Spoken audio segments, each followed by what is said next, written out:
Mësojmë një dua profetike.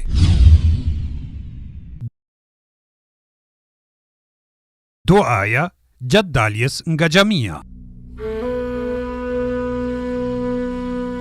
Bismillahi wassalatu wassalamu ala rasulillah. Allahumma inni as'aluka min fadlik.